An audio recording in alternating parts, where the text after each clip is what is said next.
Hello বন্ধুরা, আপনারা সবাই কেমন আছেন? আশা করি আপনারা সবাই ভালো আছেন। বন্ধুরা, আজ আমি তোমাদের দেখাবো চিংড়ি মাছ দিয়ে কুমড়ো শাক রেসিপি। এটা খেতে দুর্দান্ত লাগে আর এটা টাটকা শাক। দেখুন শাকগুলো কত সুন্দর, ভালো একদম লকলক করছে। এবার আমি এটা তোমাদের কেটে দেখাচ্ছি। দেখুন এভাবে একটা শাকের ডোকা নিলাম, নিয়ে পাতাগুলো কেটে নিচ্ছি। নিয়ে পাতাটা কাটার পরে এবার কিন্তু আমি ডাঁটাটা কাটবো।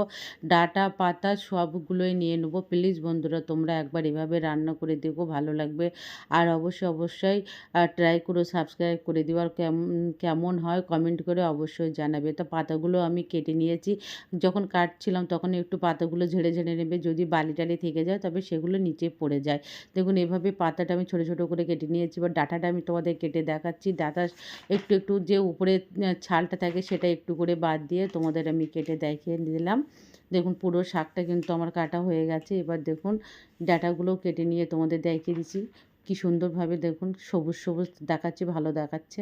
এবার আমার পুরো শাকটা কাটা হয়ে গেছে, তোমাদের দেখিয়ে দিলাম একটু হাতে করে তুলে। এবার আমি একটা পাত্রের মধ্যে শাকগুলো নিয়ে ভালোভাবে ধুয়ে নেব।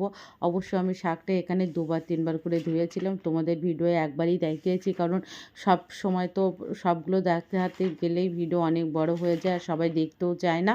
তাই জন্য এখানে আমি একবার ধোয়াটাই তোমাদের দেখিয়ে দিলাম। ভালো করে আমি শাকটা ধুয়ে অন্য একটা পাত্রের মধ্যে রেখে দেবো। দেখুন শাকটা কী সুন্দর সবুজ দেখাচ্ছে।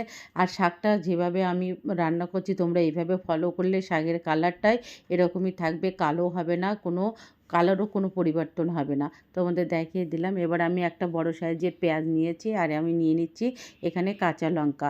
শাকের ভিতরে তোমরা একটু কাঁচা লঙ্কাটা বেশি দেবে, তবে খেতে ভালো লাগবে। শাক মানে একটু ঝাল ঝাল হলেই ভালো লাগবে। পেঁয়াজটা আমি কেটে নিয়ে নিলাম। দেখুন ছোটো করে কুচি কুচি করে পেঁয়াজটা কেটে নিয়েছি। আর লঙ্কাগুলো আমি মাঝখান দিয়ে কেটে নিয়েছি। এগুলো হালকা করে একটু চিড় করে দিয়ে নিলাম। এবারে এটা আমি একটা প্লেটের মধ্যে তুলে নেব। প্লিজ বন্ধুরা, তোমরা একটু ট্রাই করে, এটা কিন্তু গরম ভাতের সঙ্গে দুপুরবেলা খুব ভালো লাগবে। আর এখনই তো গরমে সবাই ভাত টাত খেতে পারে না, তার জন্য শাক তিতোই কিন্তু সবাই এখন খেতে বেশি ভালোবাসে। এবার একটা কড়াই বসিয়ে দিয়ে যে শাকটা আমি ধুয়ে রেখেছিলাম সেটা এক এক করে এর ভিতরে আমি তুলে দেবো। এর ভিতরে আমি এখন কোনো জল ইউজ করব না, শাকের ভিতরে যে জল থাকে তাতেই কিন্তু সিদ্ধ হয়ে যায়। এবার আমি পেঁয়াজ আর কাঁচা লঙ্কাটা কেটে রেখেছিলাম সেটা এর ভিতরে দিয়ে দিলাম। আর দিয়ে দেবো পরিমাণ মতো লবণ আর হলুদ গুঁড়ো। লবণটা অবশ্যই তোমরা দেখে দেবে, শাক কিন্তু যখন রান্নার সময় কিন্তু কমে যায়। আর এখানে আমি একটা আলু ছোট আলু নিয়ে লম্বা লম্বা করে কেটে দিয়েছি, তোমরা চাইলে চৌকো করে কেটে দিতে পারো। এবার আমি একটা খুন্তির সাহায্যে নাড়িয়ে নিলাম। আমি কিন্তু এখানে ঢাকনা দেবো না, ঢাকনা দিলে শাকের কালারটা কিন্তু পুরো কালো কালো হয়ে যায় আর শক্ত শক্ত মতন হয়ে যায়। এখানে দেখবে শাকের কালারটাই সবুজই থাকবে, এর কোনো পরিবর্তন হবেও না, কালোও হবে না। অবশ্যই তোমরা এইভাবে একবার ফলো করে দেখো, খুব ভালো লাগবে। এবার আমার শাকের ঝোলটা পুরো মরে গেছে, দেখো এবারে জলটা পুরো শুকিয়ে গেছে।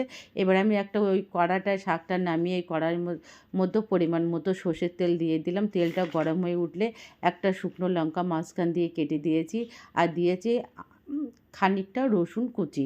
তোমরা চাইলে রসুন কম বেশিও করতে পারো, রসুন শাকে কিন্তু একটু রসুন দিলে বেশি ভালো লাগে।